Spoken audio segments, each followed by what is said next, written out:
কিছু কঠিন life lesson part 1। বন্ধুরা, শুনতে খারাপ লাগলেও এটা সত্যি, এটা কিন্তু বাস্তব। কেউ আপনার কেয়ার করে না, আপনি কেউ নন। You R nothing. হতে পারে আপনার জীবনে অনেক কষ্ট আছে, মাথায় রাখবেন আপনি যাকে আপনার কষ্ট বলছে তার জীবনে এক গাদার সমস্যা আছে। এখন ফেসবুকের যুগ, দেখবেন আমরা শুধুমাত্র ভিডিও দেখি, শুধু স্ক্রল করি। কার জীবনে কি চলছে কেউ জানি না, কার জীবনটা কত সুন্দর তাকে দেখে একটু হিংসে হয় মাঝে মাঝে। কারোর জীবনটা একটু যদি খারাপ হয়ে যায় ভালো থেকে, তাকে দেখে বেশ ভালো লাগে মাঝে মাঝে। যাক, যতটা উঠছিল ততটা আর উঠতে পারলো না, হোঁচট খেয়ে পড়ে গেল। Isn't it?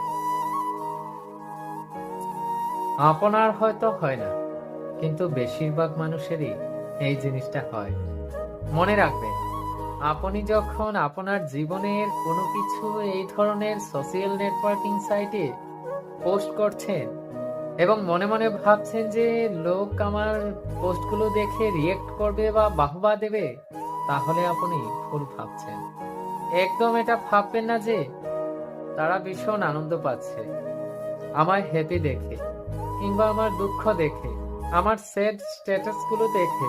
তারা সবাই আপনাকে খুব সিম্পেথি দিচ্ছে বা এমপ্যাথেটিক হয়ে গেছে সবাই আপনার প্রতি।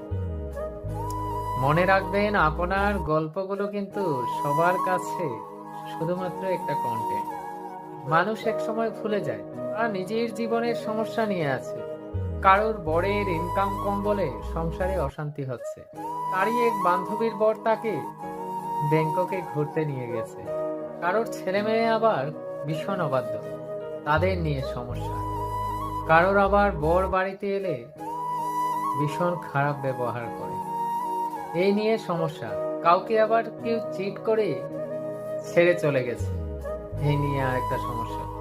ভাবুন, সবাই কোনো না কোনো দিক থেকে একটা বিরহের মধ্যে নিজেকে একটা স্যাক্রিফাইস ও কম্প্রোমাইজের মাঝে মানিয়ে নিয়েছে।